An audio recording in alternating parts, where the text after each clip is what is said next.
Welcome to Life with Beth and Court, where we teach you how to live authentically and build your best life, one step at a time. What are we mic checking with today? Well, Beth Ann, we have a special request, and it happened to come from you. You sent me a text in the middle of the day and said, I think it'd be really funny if we did this song, but with these words. I mean, I don't think I said really funny. You said really funny. I think I sent the giggly emoji. Yeah. I mean, that indicates that it's really funny. So you gave me the first line, and I'm going to try to do the rest. You ready? Go for it. What's love got to do? Oh, no, that's the wrong line. That's the real one. Hold on. Okay, I've got this. Ready? What's sleep got to do? Got to do with it. What's sleep but a necessary function? Oh. What's sleep got to do? Got to do with it. We all need some sleep so our brains won't be broken. Wow. Right, come on. I get more and more impressed with you. Why can I not do this for a living? I don't know. Can you write jingles or something? I don't know. I don't know if plagiarized jingles would actually sell, though. I feel like I should get like half credit for those. Yeah. I'm not sure that that's really how the music industry sees it. Sorry. Are you yawning to segue us into our topic tonight? That was genuine, all right. but we can use it. Great. So let's get started. Welcome back to another episode of Life with Beth and Court. I'm Beth. I'm Court. And today, as Court just indicated with her yawn, we are talking about sleep. What sleep got to do with it. Turns out everything, guys, everything. Yeah. Sleep is super, super important. And we've kind of been onto this game for a while. I'll admit that I'm not as good at sleeping as I should be for how long I've known it's really, really important. Yeah, I feel like you were really good at it when we met and I was horrible. And now I'm the one, I'm like, I need to be in bed by this time. Lights out. I need to do this. So let's start this off by one of the most powerful analogies I ever heard, which was from Dr. Don Colbert. And he talked about in one of his books, I can't remember now, I think it was called 7 Pillars of Health. He used the analogy of Disney World. So Disney World, this is true, every night when the park closes, they have full crews. The lights go on. They have full crews who come out and maintain the entire park. So they change every trash. They sweep all the sidewalks. They repair rides that need repairs. So basically, maintenance crews come out and they work on the park for the hours that the park is closed. And then when the park opens the next day, it's like brand new. So what he says is, imagine if either Disney World just let people ride the rides all night long and there was never that repair time. Or imagine if the crews started letting people come in earlier and earlier. So if they're supposed to open at 6 a.m., imagine that they started opening at 3 a.m. And so night after night, they're losing 3 hours of being able to work on the park. So over time, that adds up. And that park goes from looking like a world-class attraction to a dilapidated and potentially dangerous park that no one would want to come to. So once I heard that, it was one of the most powerful pictures for me to understand really what sleep deprivation does just on a nightly basis, because sleep deprivation is cumulative. You don't start over every morning with a zero sum. It's like a credit card. Like your sleep deprivation continues to build. And so if you have been sleep deprived, if you keep getting, 5 hours of sleep throughout the week, and then you sleep in on a Saturday morning and think, man, I'm still tired. I don't get it. I slept 12 hours. Well, you're making up more than that throughout the week. So that was really, really powerful for me to understand just what the damage is when we continually put ourselves in a state of deprivation. Well, I think we all think that too. We're like, man, I've been not getting enough sleep the past couple of nights. I'll catch up on the weekend, or I'll start over tomorrow. And so I know, at least for me, that's how my brain has been wired for a very long time. And so it took some time to understand that, because I was like, oh, I can just like push it one more night because then I can catch up on sleep. So it's really important. And I feel like, in addition to the Disney analogy, a really good image of that right now is us looking into the reflection of the mirror across from where we're recording. Look at that. Like, when you don't sleep, like, I don't know about you guys, but I know I look like crap. Like, My eyes are tired. My So are you face saying is that we're puffy. both sleep deprived right now? I mean, I'm not going to make that decision for you, but if we took a picture right now of what we looked like, Yeah. I bet people would be Not like, my best. oh, you might be tired. So, But to be clear, it's not 3 a.m. while we're doing this. no, it's 8 p.m. 8 p.m. and we're still tired. Get yourself together. All right, here we go. Okay, so let's go through some of the consequences of sleep deprivation first. One of the things that I know you have over on read your stat about the fatal car accidents. Sure. I pulled this infographic from Johns Hopkins Hospital, but basically when it talks about vehicle safety, it says 6,000 fatal car crashes are caused by drowsy driving each year. So 1 in 25 adults have fallen asleep at the wheel in the past month, which that is crazy.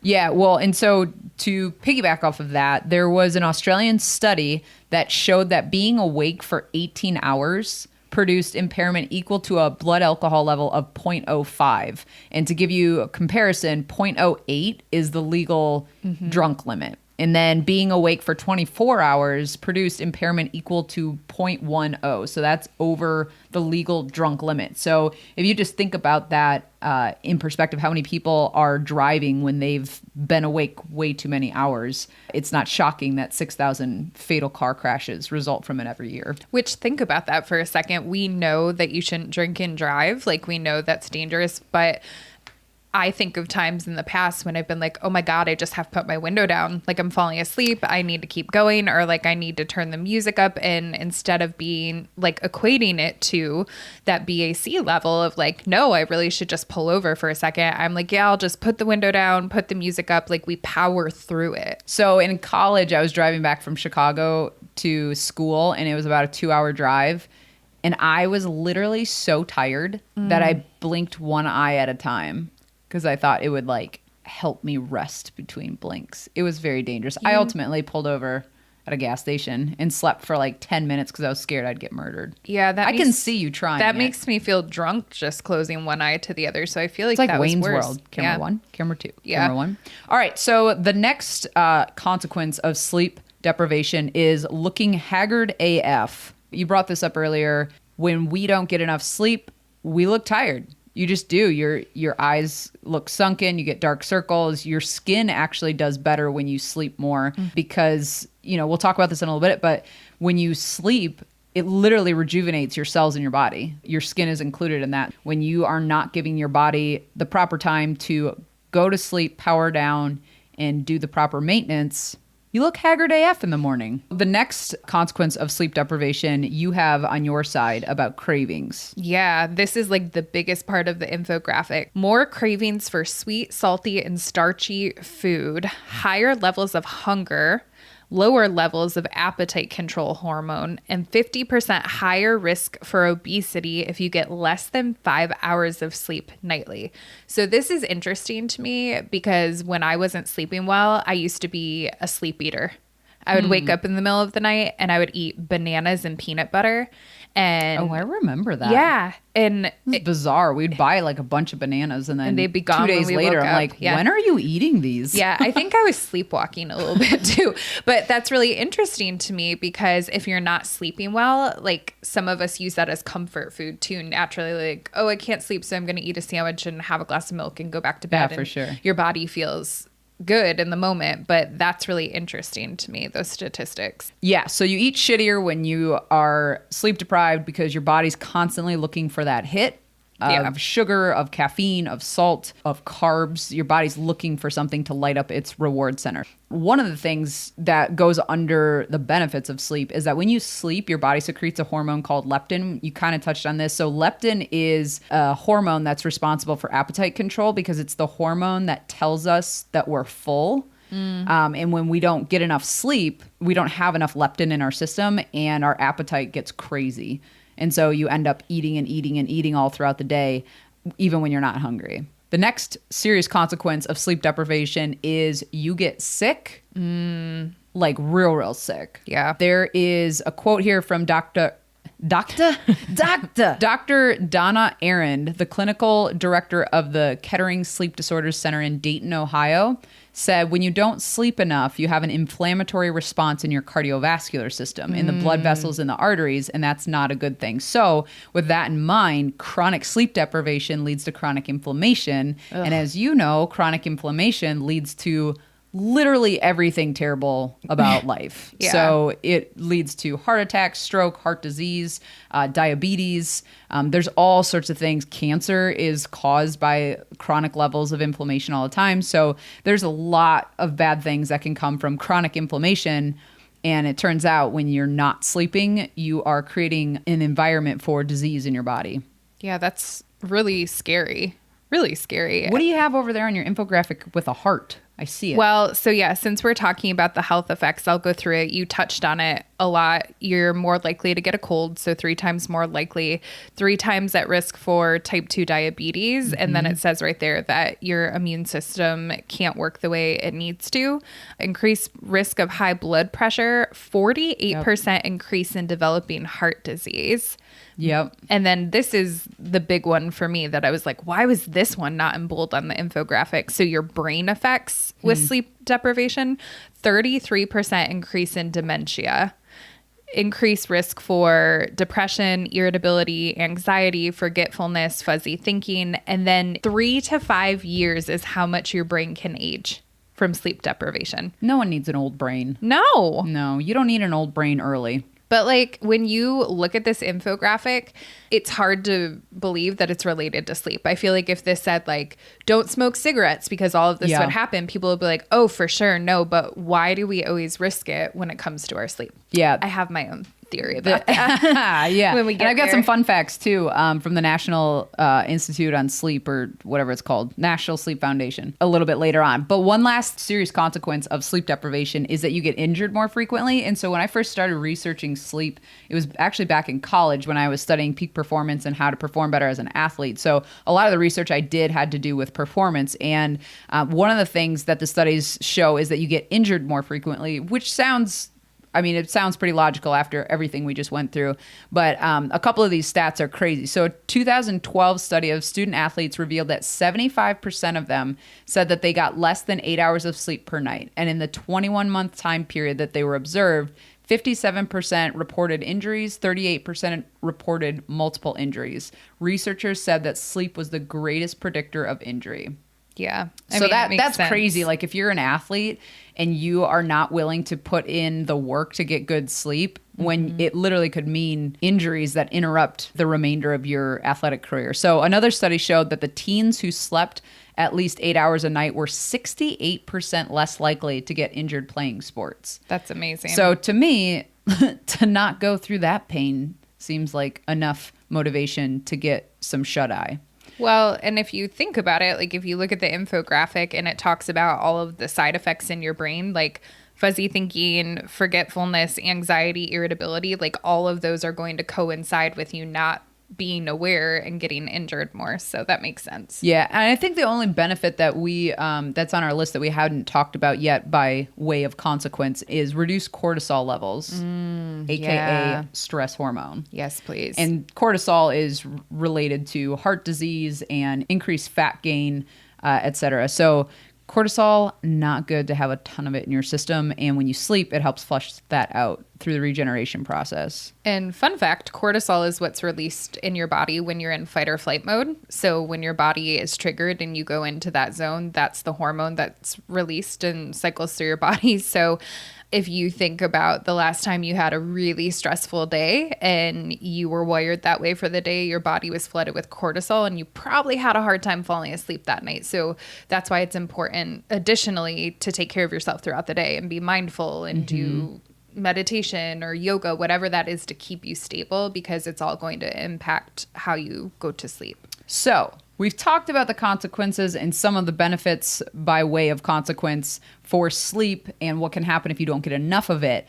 But you know as much as anybody that sleep is not something that just happens by chance. You kind of have to work to get good sleep. Oh, for sure. For sure. I remember before I started being intentional with my sleep and learning about these things, I was like, oh, I'm just one of those people. Like, I only get 5 to 6 hours of sleep, right? Like, we all have those conversations like, oh, I'm one of those people. I can run on limited sleep.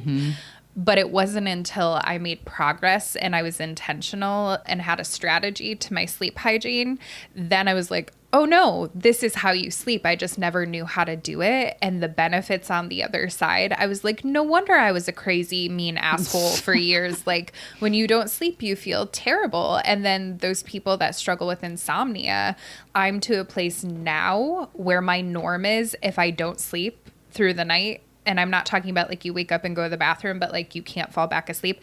I have to actually track and monitor that it doesn't become a pattern, because it can spiral into insomnia very quickly. And so I immediately have to take note of it. And sometimes I'll even write it on my calendar and be like, okay, I'm on day 3 of not sleeping well. Like, I need to change it up so I can get back into rhythm. Well, and you've done a lot of work in just getting really in tune with your body. So I know that you've identified that you need 9 hours of sleep. Yep. 9 is so I will say before I was probably getting 6 hours of sleep a night, 5.5, 6 hours of sleep. That was my norm. And I also would be like, I'm a night owl. Like, that's just how I am. That's how I'm wired. But now I know 9 is my consistent. I can go 2 days on 7.5, but anything beyond 7.5 or less than that, it all triggers and falls apart, and the whole insomnia cycle. And what was your caffeine usage like back when you used to sleep 5 to 6 hours a night? Interestingly enough, I don't think I drank that much caffeine. No. I did go through a phase of Red Bull where I was like hardcore addicted to that for a second. But truthfully, for me, it wasn't the caffeine. It was just not practicing the other sleep hygiene things that we're going to talk about. But I know for some people that is a thing. And now, because my body is more sensitive to caffeine, if I have 1 cup of coffee that's regular past 1 or 2 p.m., that definitely affects it. So good segue, because that is one of the things that a lot of people don't take into consideration when they're not getting optimal sleep. And they're like, I don't know why. And then you ask them about their caffeine usage. And I say this because I used to do health coaching online. And so I would have these conversations with a lot of people. And people didn't really take note of what they were drinking and when, what they were consuming. And so when you'd find out like, oh, well, yeah, I like to have a cup of coffee after work because it like helps me wind down. And I'm like, you can't do that and then expect to sleep at night. Some people upper during the day and then downer at night. So they jack up on caffeine during the day. They get home and they're like, man, I just want to have a beer, a glass of wine to relax, or they take a sleeping pill. So think about that for a second, that your body can't find normal. So it's constantly being shifted up or down. And so your body has to figure out how to navigate around that too. Yeah, totally. All right, so one of the things that is first up on the list for getting good sleep or prepping for good sleep, because it does take prepping. Our bodies go to sleep more easily when the temperatures are dropped down low. So we set our thermostat to 65 at the nighttime hours. We have a programmable that's a hard word. Programmable thermostat. So we just block it out so that during our wind down times from about like 9 p.m. to 6 a.m., we have our temperature drop down to 65 degrees. If you've ever noticed in the summertime, for instance, if you don't have air conditioning or you've gone camping and it's really hot, you can't sleep when you're really hot. But when the temperatures drop, your body starts signaling to shut down. So that is one of the big tips that we've actually used technology to help us implement. Another one is blue light at night. We made a major shift together with this one because before we met, you didn't necessarily know about blue light blocking glasses or the effects just blue of blue light in general. Yeah. So I remember how first I have to get this out. I like my base high and my temps down low. That's been stuck in my head and I couldn't focus. Okay, now I'm ready. I remember either we were reading a book or an article or you and I were discussing it, but the analogy that stuck with me is when you think of cavemen, like back in the day, their bodies were trained that when the light went away, and so think of the cooler temperatures, it naturally got cooler, the sunlight went away, their bodies knew that it was time for sleep. But now we can adjust our temperatures within our house. We have lights on all the time. We have so many screens. We have our laptops, our iPads, our phones.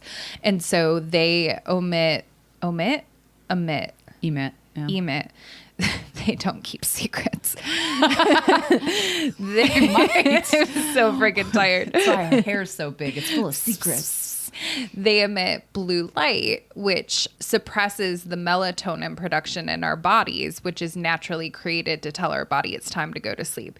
So, translation, everything we're looking at with blue light after a certain amount of time is actually telling our body it's time to wake up. Right, because when your body sees that blue light rather than red light, which we'll talk about in a second. So red light, imagine the hue of a fire. Like if we're talking about ancestors, the hue of fire doesn't keep them awake, but the blueness of the sun is what signals the body that it's time to wake up. And so when blue light hits our eyes, it tells your brain it's time to suppress melatonin because it's time to wake up. And so oftentimes what happens is people will lay in bed scrolling Instagram, or, you know, I hear a ton of people say, I can't go to sleep unless the TV's on. Well, unfortunately, Bad news bears. that is not setting you up for great sleep. You know, I know it's not going to be a popular thing to say, but you really shouldn't have any TVs in the room, you know, because your bedroom is meant for two things. One of them is sleep. You're not going to say the other I thing, sure are am you? not. So it's sex. there's the less technology. Let's just move on quickly. Well, hold on. I'm going to go back for a second and challenge you because you're saying scroll Instagram. I have on my iPhone the auto setting that at 7 p.m. it switches over and turns into the nighttime mode, so the blue light goes away. Yes, I hear your argument, which first of all brings validity to the fact that Apple caught on that blue light at night is not good for us. And so they invented, I guess, they created the setting. nighttime setting. And you can see it happen. Like at 7 p.m., if I'm looking at my phone, it turns from blue to like a orangish red tint. Like I don't notice when I look at it right now. So I will counter your argument. Of course you will. And say, this is a twist on is it helpful or hurtful? Don't take my own early childhood words and use them against me. Does scrolling on Instagram wake your brain up or put it to sleep? It depends what I'm looking at. If I'm looking at something peaceful and relaxing and it gives me imagery that helps me fall asleep, then it's helpful. Okay, and in percentage of time that is what's happening. About 12. So bottom line is when we scroll social media at night and we're like, oh, I can't sleep, so I scrolled social, or, you know, I couldn't sleep, so I turned the TV on. That's actually, I know in the moment, it's the same thing with alcohol. People drink alcohol because they say it helps them fall asleep, but the problem is alcohol doesn't help you stay asleep. So alcohol may put you to sleep, but it doesn't help you stay asleep. And it's the same thing with the TV and the blue lights. You look very excited. I have a really fun fact about alcohol with that one. Oh, okay. So I actually was listening to, no, that's a lie. I was watching the podcast. You can watch them on YouTube and it makes me feel better when I can see the screen. Okay. Naked Brain, and I can't remember her name, but she was talking about how when you drink, there's a chemical release that it's obviously a depressant. Drink alcohol. Right. It calms you down. And then what happens, your body is trying to buck up against that. So it feels that it's coming down. So it's producing a chemical that pushes back to that. So your body's going down because of the depressant. And then your body's producing this chemical to say, whoa, you're coming too far down. We need to bring you back up. So what happens is when the alcohol is out of your system and wears off, your body is still shooting that chemical through the roof because it doesn't understand that the depressant part was going to go away. So what happens is a lot of people after drinking will either wake up in the middle of the night once the alcohol wears off because your body's shooting that chemical through, right? Or you'll have anxiety the next day because your body is pushing. Alcohol is strongly related with anxiety. Right, correlated but with I could never figure out why. It didn't make sense to me. I would drink and then be anxious for like 3 days. It's because my body was naturally trying to protect itself from going into that depressive mode. So to your point, when you're drinking before bed, you might feel tired, but then you might wake up in the middle of the night or feel anxious when it wears off. So hold that thought on anxious because we'll come right back to that. Ooh, segue. Segue. All right. So the last couple things to prepare for a good night's sleep. One, so we kind of touched on this with the no screens, no TV in the room. You want your room to be as dark as it possibly can. So that means blackout shades. It means no TVs if possible, even, any alarm clocks or anything that emits light, try to cover that because your body, like we mentioned, gets signaled with light. And so I know it seems like, well, no, I have no problem falling asleep with the TV on. Chances are that you're not getting into the best cycles of your sleep that you could be if you were in a pitch dark room. So to look at I can see you mouthing bass down. Baby, when the lights go different. out. Yeah. Okay. I'm You're just full of feeling songs it tonight. Yeah.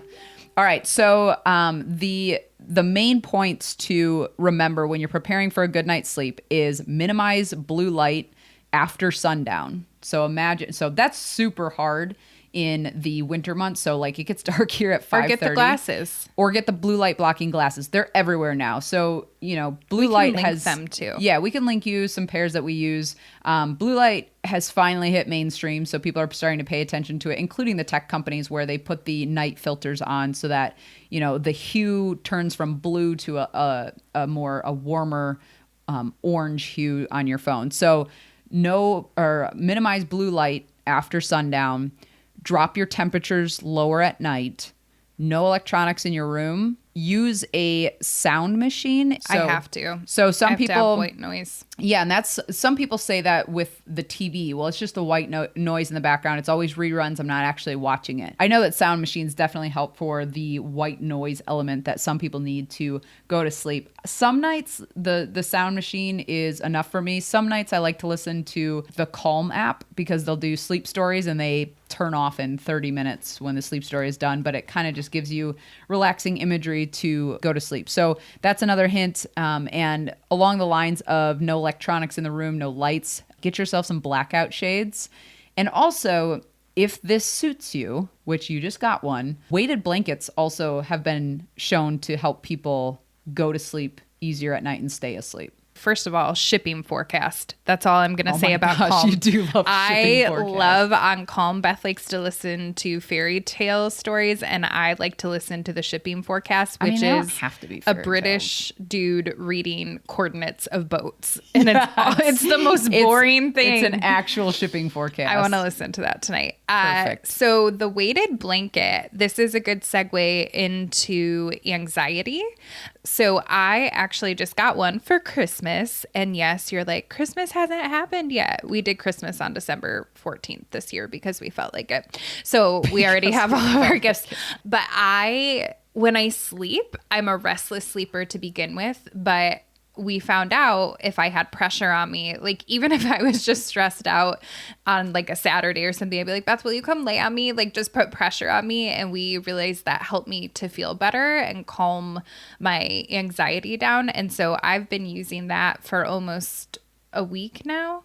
And it really helps me. Like if my brain is restless or like I just need that pressure, I'll wrap it around me sideways, or you can do it lengthways. It's kind of like a big sleeping bag. Like that's the size of it.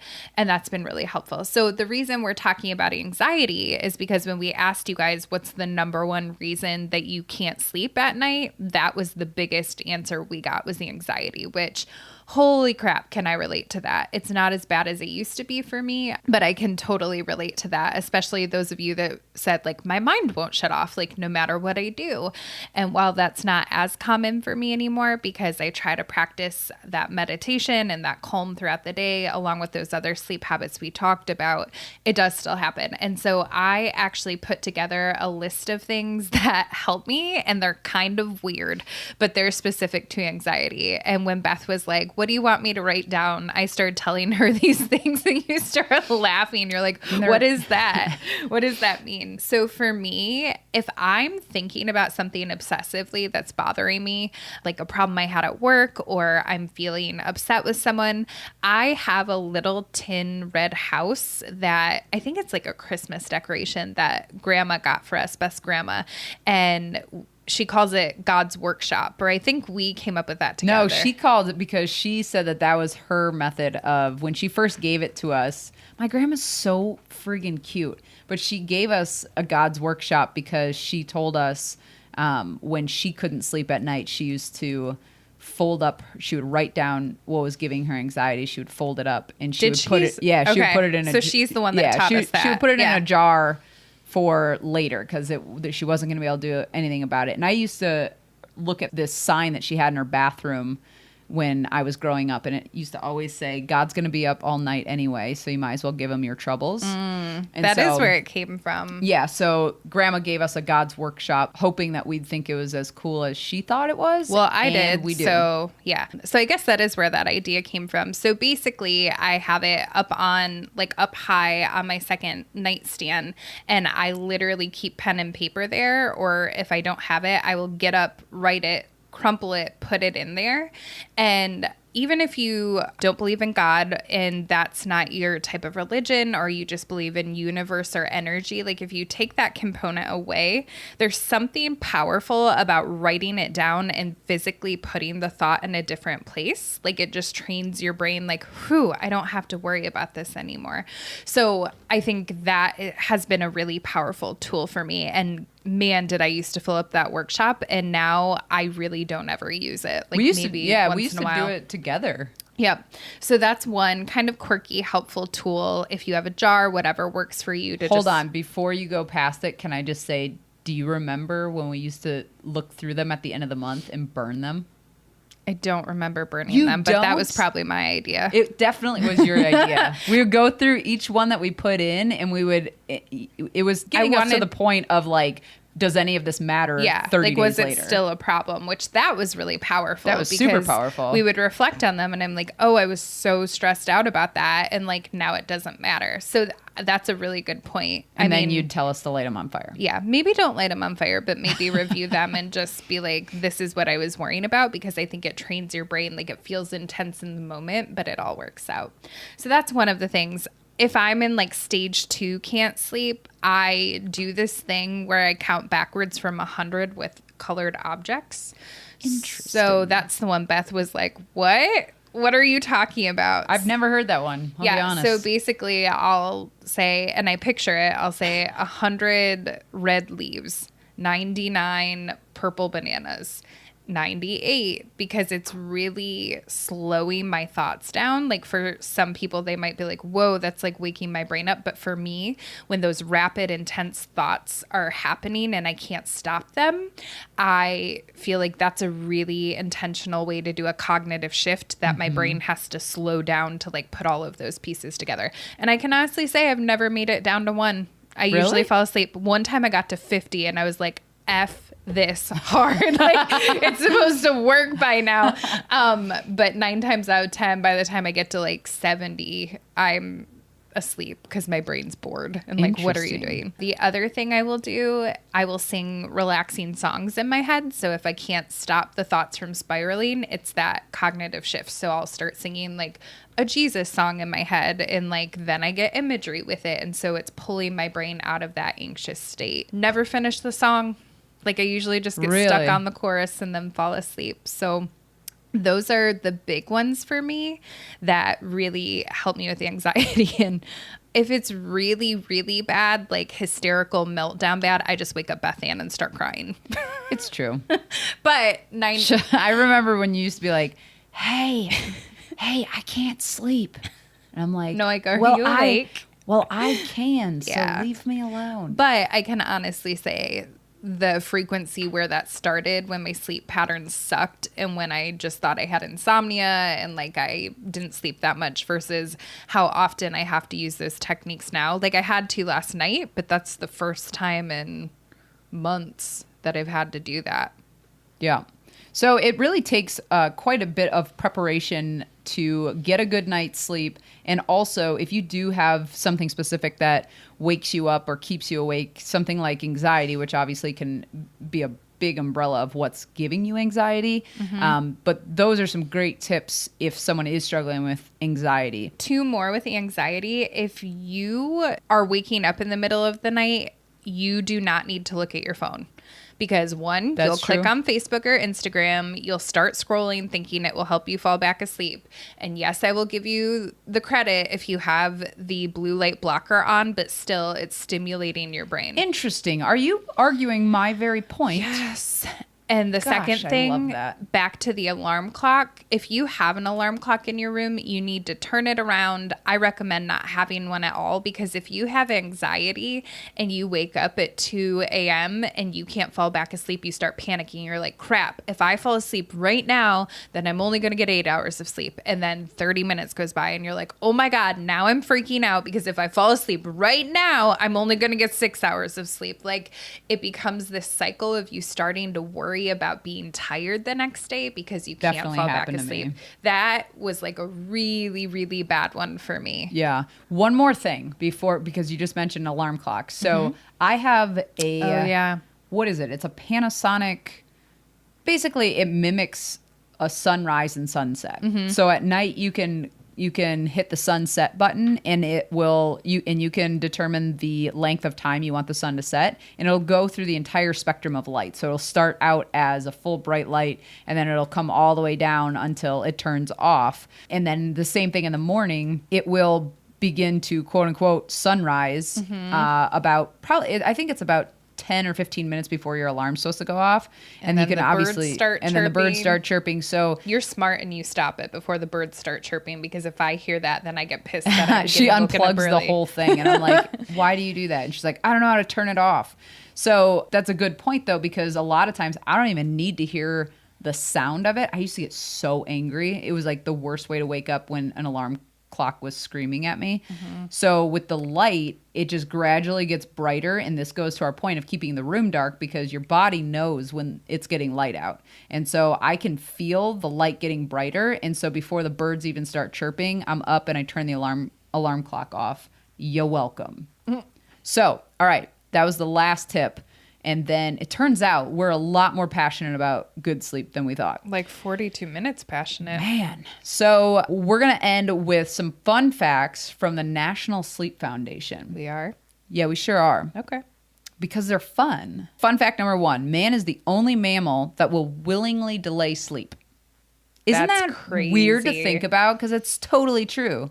Well, I mean, I'm not shocked. We think we're superior and like we can run on no sleep and we're strong. Like, I can see that. Well, and it's just interesting because when you look at that, we're the only mammal that will willingly delay sleep. And also, if you look at our eating habits, we're also the only mammals that don't eat ad libitum, which is Latin for at one's will. So we're the only fancy pants. Yeah, I learned that from Ari. He basically taught me all the smart stuff. But we don't eat when we're hungry. We eat because we're happy or sad or frustrated or stressed, or we eat for a variety of other reasons besides actually being hungry. And so we're very different from all other mammals in that way too. So on that note, one of the primary causes of excessive sleepiness among Americans is self-imposed sleep deprivation. So people admit, I'm sleep deprived, but it's because of my own sleep habits.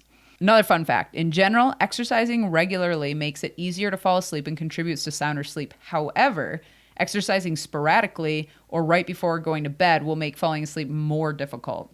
I think that's true, because if I run like 2 to 3 hours before I go to sleep, like if I run and then take a really hot shower and then we drop the temps in the house and then I go to really cold, that knocks me out. That's another thing proactively. If you're not sleeping, like if I get to day 2 and I'm like, oh, I'm not sleeping again, I'll make sure I exercise. But if I work out right before, then I feel like I have energy. Well, because it jacks up all your hormones that are released when you work out. So that one's interesting. This is another interesting fact. Divorced, widowed, and separated people report more insomnia. That does not shock me at all, because they have more stress and anxiety going on in their head. I don't have the actual stat behind that, but like I said, these are National Sleep Foundation fun facts. So another fun fact. They're not very fun. They're kind of depressing.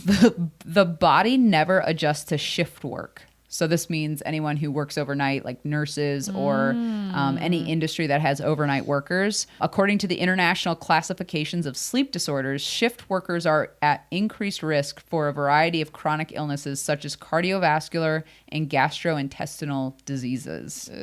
That's interesting, not a good because prognosis. that's another thing we tell ourselves, like, oh, my body just has to adjust. My body just has to adjust. Our bodies aren't meant to adjust like that. Yeah. So last fun fact, is some studies show promise for the use of melatonin in shortening the time it takes to fall asleep and reducing the number of awakenings, but not necessarily total sleep time. Other studies show no benefit at all with melatonin. So that's interesting because I know there's a lot of people who will take melatonin and swear it works.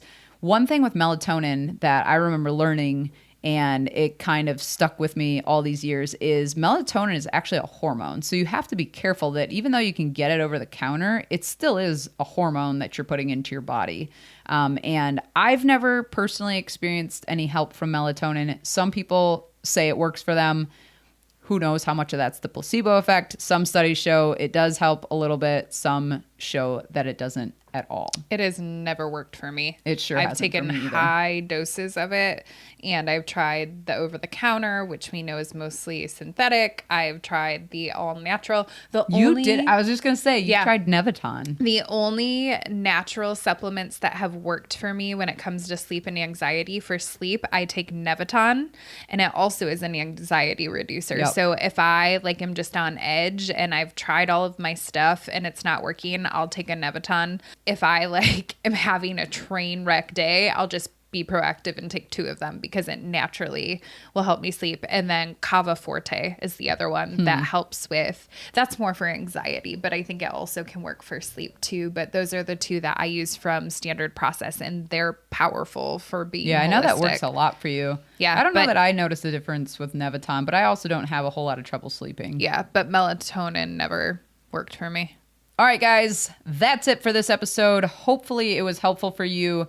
We know that there's a lot of you out there who have trouble sleeping, and we just want you to know that there's nothing wrong with you. It just takes some preparation and a little bit of work to get a good night's sleep. So take what's helpful, leave the rest.